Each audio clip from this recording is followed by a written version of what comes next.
now that this is going through. So It just says it says we're being live streamed right now. fortunately, you're the boss of your practice, so you won't get in trouble. But um, oh, okay. Very good. Well, I see us live. Thanks for joining the Ripple Effect here with Dave and Erica. And feel like we're a little rusty because I haven't seen Erica for a few months. She's been out on New York and doing some various things. So maybe we can do a little more of a check-in later. But I did want to introduce our guest, Chris Micheli, who is really one of the most knowledgeable people in terms of the policy process in Sacramento, and that he's a teacher and he's written a number of books. I don't know that anybody who's written more books on some of these categories than him in California. So, but I'm going to pull from his bio a little bit more, but let me do a quick check in with you, Erica, and say if you have any questions off the cuff, we can kind of put those in our down on our list. But how are you doing? I'm good. I'm happy to be here. It's been a minute. Let's get this going. Yeah, yeah, no, very good. And I'm gonna share a little bit more of his bio because he's really does a lot of things. He's a founding partner of a government relations and advocacy firm, Snodgrass and Micheli, which is, one of the leading lobbying firms in Sacramento in specific, financial issues, business issues. So he's very specialized in some of the things that he knows that not a lot of people know more than him on some of these key issues. You can check out his more about his bio at chrismicheli.com/about. The Wall Street Journal has called him one of the top three business tax lobbyists in the state, and the LA Times calls him an elite lobbyist. Is a prominent lobbyist in Sacramento, but he's not only a lobbyist, he really looks to give back through his teaching, and he's also an attorney as well, and has argued before the California Supreme Court. And but what we're going to focus on today is some of his kind of educational things that he does in terms of uh, the books that he's written and his kind of insights that he provides to the younger generation or people looking at getting involved in the policy process. But with that, I want to just see if you have anything to add about your story, Chris, or any publications that people might want to check out from you. No, thank you so much for having me on your podcast. I'm very passionate about our democracy and certainly love the lawmaking process, the institution of the legislature and the process itself. And I'm primarily self-taught, but have a number of wonderful folks that I've been able to rely upon over the years to help teach me about certainly some of the nuances and the less public aspects of the California legislative process. And I'm at the stage in my career where I think it's time to give back and share that knowledge with the next generation of folks making their way up. And of course, a lot of that is instigated by my teaching at my law school alma mater. I'm in the midst of my 11th year at McGeorge School of Law here in Sacramento, and in the also throes of the fall semester at UC Davis King Hall Law School. This is my 5th year co-teaching a class there.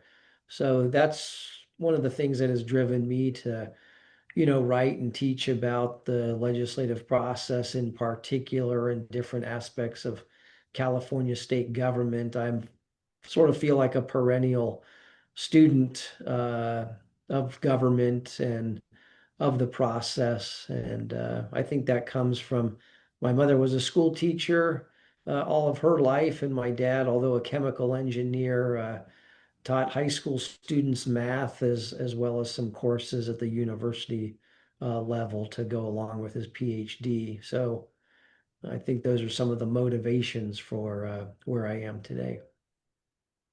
Excellent. And I love to talk to fellow teachers about the policy process. I've taught at USF for 10 years. I've been on sabbatical, but really I teach budget process, which is one of the Oh, things that you're an expert on, with the fiscal issues there and also economics. So I think, I just love to combine that kind of academic with the real world experience. And it's something that's really exhilarating for students to hear not only the stories, but also to have the kind of academic and the legal foundation that you also bring.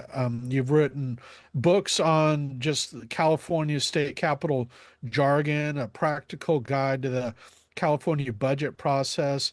You've also written a practical guide to lobbying in California and a practical guide to California state government and the California Public Contract Code. So, as a teacher, I'm really a big believer in the best way to master something is to teach it. So I don't know if is his teaching really made you better at your trade, or what are some of the benefits that you've liked about your oh, teaching? I think so.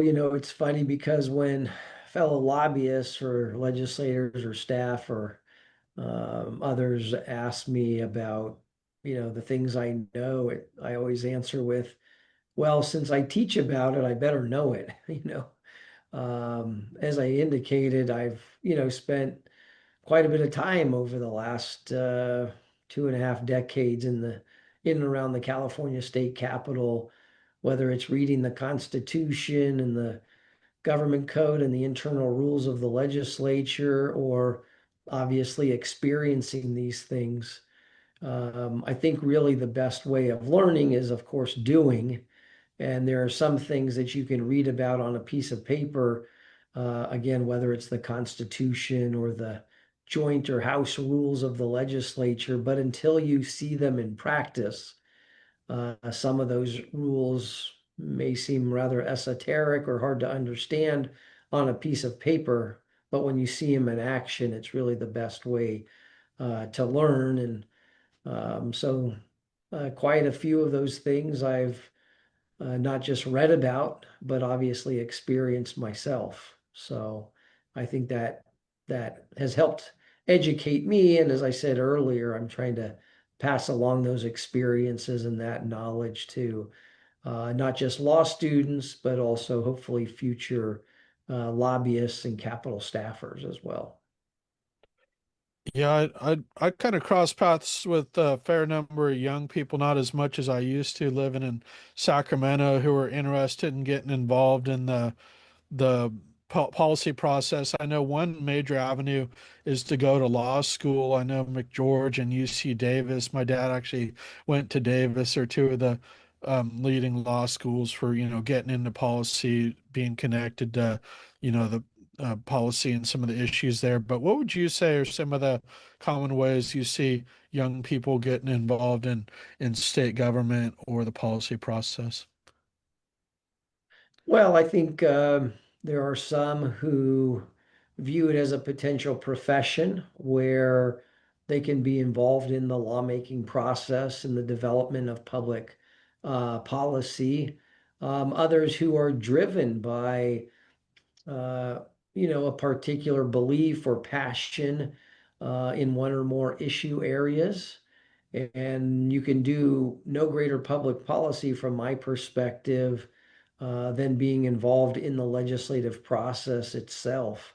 There are certainly opportunities at our other two levels of government, local, primarily city council and boards of supervisors, although we have plenty of other opportunities as well, like school boards, and then of course at the federal level as well. My brief time in DC, I felt like a true cog in the wheel, and it's really hard to move policy at the federal level. There are 535 members of Congress, a vast array of interest groups, naturally. There are more than 12,000 lobbyists and staffers on Capitol Hill.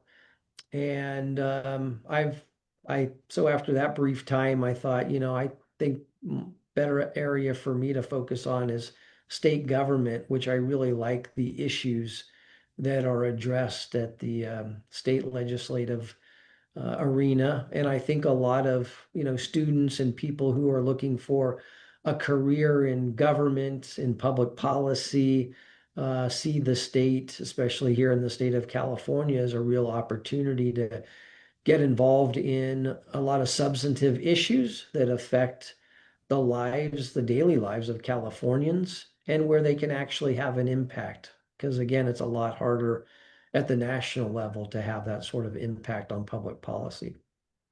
Yeah, no, and if you spend time in DC, you'll find that out pretty quick. I remember way back to my first legislative hearing I went to in DC was with Chuck Grassley, who's still a committee chair, 25 years later. A lot of Yes. those folks are still in power who were there before I even There are no got there. federal term limits and there aren't any age limits either. Yeah, or tenure. So, Yeah, and that's why I feel like it's, one thing about Sacramento is it's a lot easier for younger people to get in and, yeah. be constructive. I think a lot of people do go the law school route because if you have, a law degree really goes hand in hand with the policy process and, the writing of laws. And I did want to ask you if I left Although out. by no means required.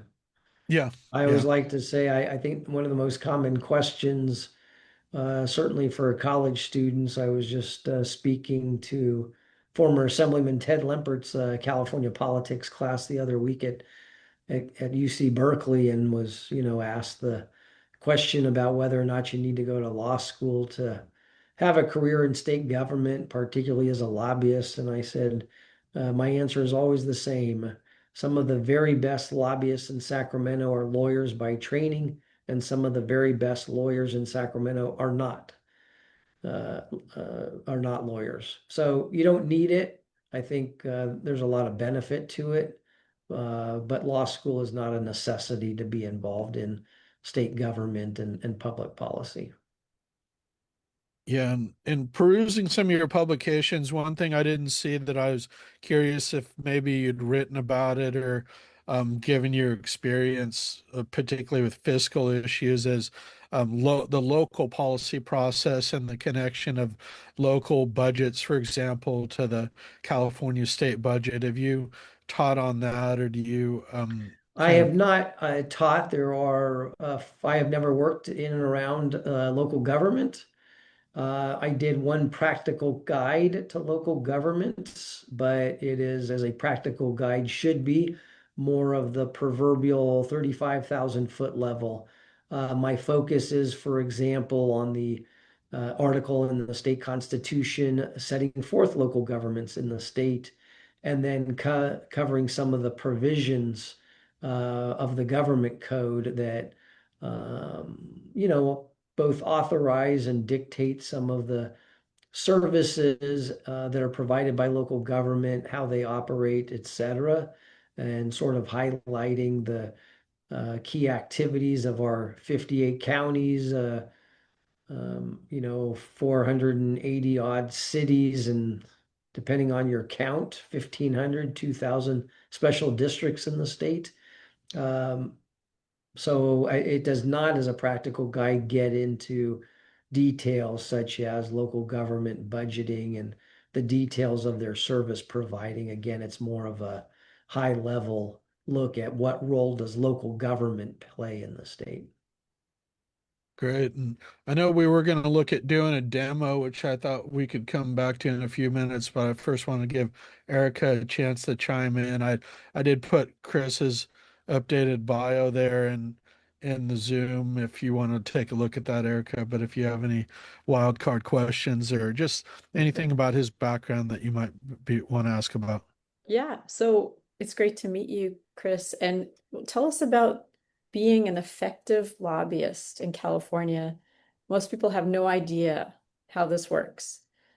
Tell us about how you do this Yeah, I always jokingly say that no one goes to school to be a lobbyist. There thing. certainly isn't a degree or a training.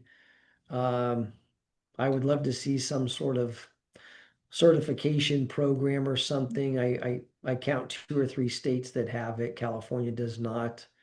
I mean, literally anybody could hang out a proverbial shingle and call themselves a lobbyist. And we have them at local, state, and federal levels. In fact, even at the international level, I was looking at some data.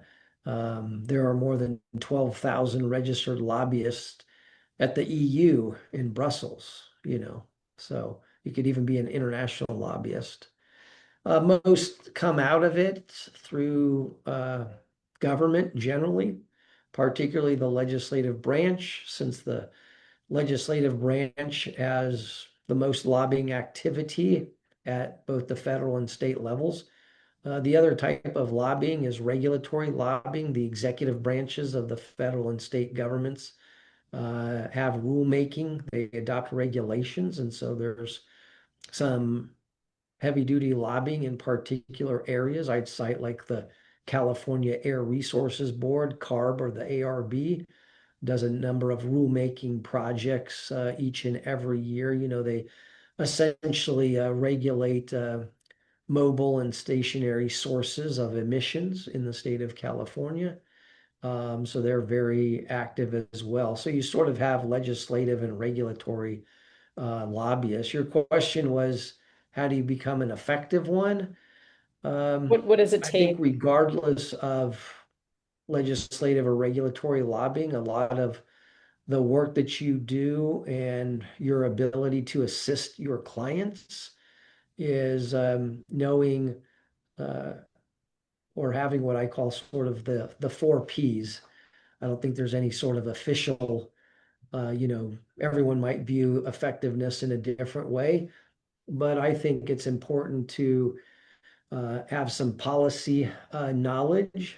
Some of my colleagues here around the state capitol, they have expertise in, as David's pointed out, tax or fiscal issues, insurance, transportation, representing local governments.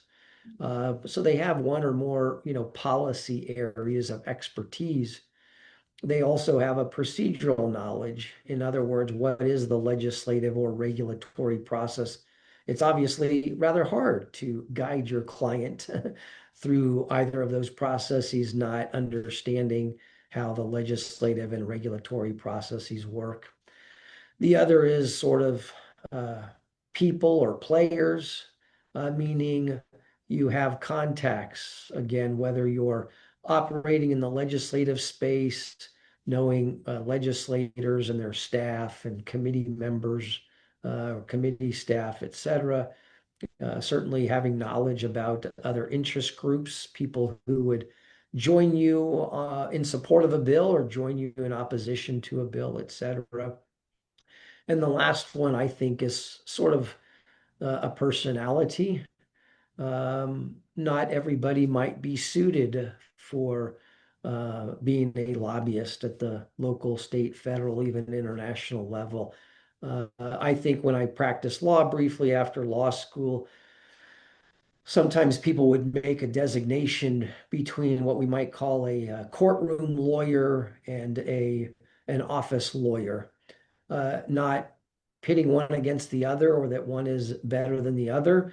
They obviously serve two important roles, but some people like that public persona appearing in the courtroom, sort of like lobbyists, testifying in committee or leading coalitions, having to be out in that public domain, lobbying legislators and staff, or at the executive branch, appointed officials and their staff, versus somebody who might be more behind the scenes. Obviously, that's a critical component of lobbying as well. Writing fact sheets and researching issues and putting material together, especially like advocacy letters and floor alerts and all of that, are all key aspects of lobbying and what a lobbyist does. So I think those are sort of the main component parts of being an Oh, effective lobbyist. great. Do you have any real world stories to share about how you made an impact on stopping a bad bill in our California legislator? Yeah, I mean, every year I think that, like many of my colleagues, you have successes and you have failures. No one, as I always assure clients and tell others, not even the governor wins on every issue, and certainly legislative leaders don't either. And I don't care if it's a Democrat or a Republican. Again, the highest elected officials in our state don't get everything that they want or need. So certainly a lobbyist and interest groups don't either. I've certainly had the proverbial highs and the lows. There have been some key bills that I've worked on over the years, whether it's taxation or transportation, to things where I was on the losing end.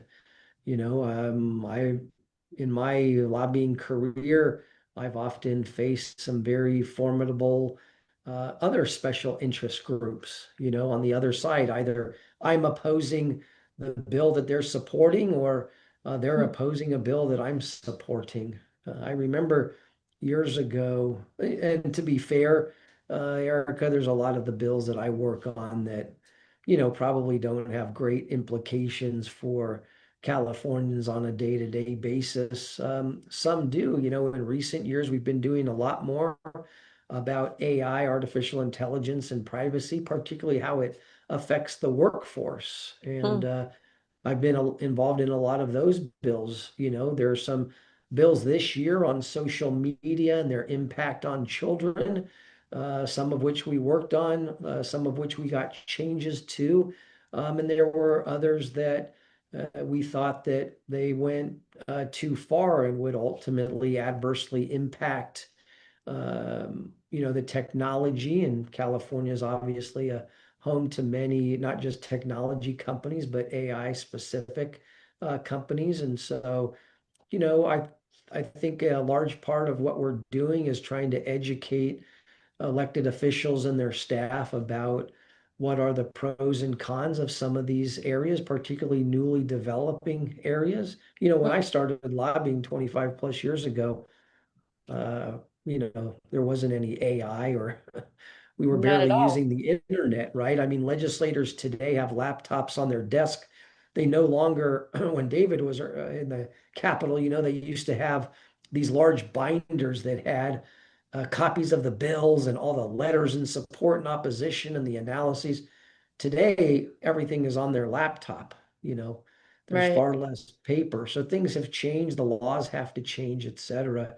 One example that I've cited, I remember years ago when my kids were younger, they asked me one day when they were downtown visiting me at the office in the Capitol, and they said, what's a bill that you've worked on that we would know about? And I thought really hard. And as we're standing there on the street corner, one of the SAC RT buses comes by, and there are two bikes on the front, and I said, oh, well, I actually worked on that bill that authorized a longer length of buses so that they could actually carry bikes on the front of the bus itself, because the length of a bus is actually regulated by state law. And so we had to change the law to allow them to actually carry these bicycle racks on them. And they said, oh, that's pretty cool. What else? It was harder to find some bills that were,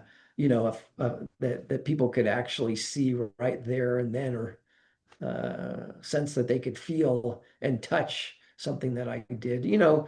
But I remember some early bills, especially in the tax arena, that helped the then growing technology and biotech industries, particularly California's research and development tax credit. Um, there was a lot of trade secret stuff affecting technology companies that I was involved with. So that was interesting, in particular, because I was, these were cutting edge laws. These were first in the nation type laws that we were working on, which was exciting, and not just involving the technology industry, but law enforcement as well. And again, throughout the years, I mean, I've helped get through the legislature to place on the local ballot in LA County 2.5 cent sales taxes that every day are Hmm.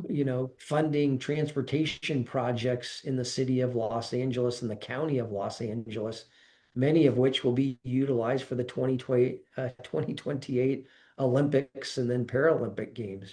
So In LA. from time to time, we get to work on some fun stuff. Wow. Cool. Yeah, I'll just add one little story. I mean, I think that's how we first met, Chris. I actually would follow all the tax bills, and that's where I got that term bad tax bill, which is obviously subject to a matter of opinion, but I define it generally as something that's either bad policy or kind of unfair in some way, or maybe it's a total giveaway, and some people might be happy with that giveaway, but I think as analysts, it's important to kind of one thing you can do about being effective is just being knowledgeable about what it is. And a lot of what the legislature does, if it sees the light of day, that's enough to kill it, for example. But I think also people don't realize how many of the bills in that legislature come right up from just everyday citizens or people working in government. And Absolutely. that, this is an issue in our district. We call it a district bill, or it's some inequity, and some maybe it's a bureaucrat or just an everyday citizen brings it to their legislator, and then that bill gets, introduced in the legislature. But they all need somebody to lobby for it. So if they don't have somebody like you, who has some, knowledge and some clout pushing a bill, that can be very challenging to get a bill through when it's the only person pushing for it is kind of the legislature. Would you agree with that?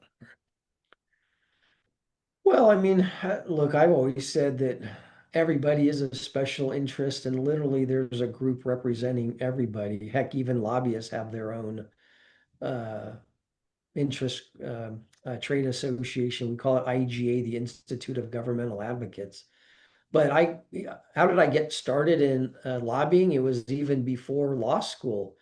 It was in college. I was an undergrad at UC Davis, involved in what they call UCSA, the UC Student Association.